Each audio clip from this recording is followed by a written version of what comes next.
આજે આપણે બનાવશું મોહનથાળ. મોહનથાળ બનાવવા માટે 2 કિલો મોહનથાળમાં 800 ગ્રામ ચણાનો લોટ, 100 ગ્રામ તેલ નાખીશું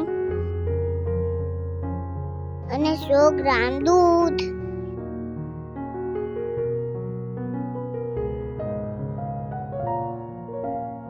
,800 ગ્રામ ખાંડ. બધું સારી રીતે મિક્સ કરી દેશું.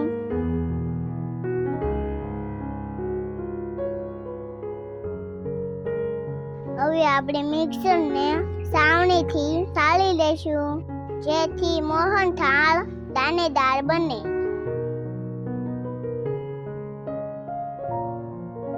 હવે આપણે કડાઈમાં 250 ગ્રામ ઘી નાખીશું અને ઘી ગરમ થાય અને બધું મિક્સર એમાં નાખી દેશું.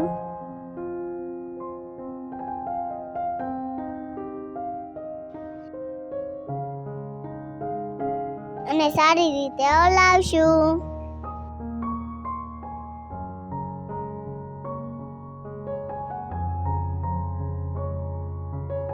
હવે આપણે મોહનથાળ માટે ચાસણી તૈયાર કરીએ.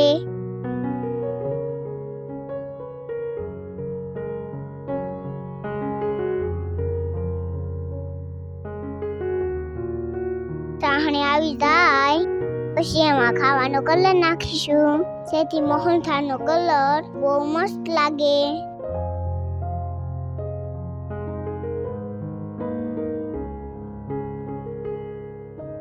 ચાસણી આપણી આવી ગઈ છે.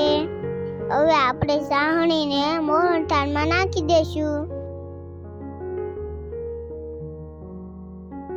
અને સારી રીતે મિક્સ કરી દેશું.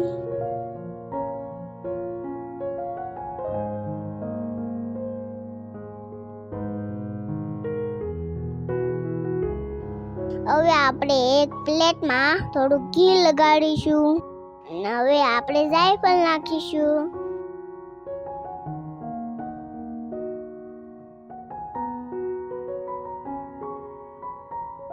મોહનથાળને એક પ્લેટમાં કાઢી લેશું.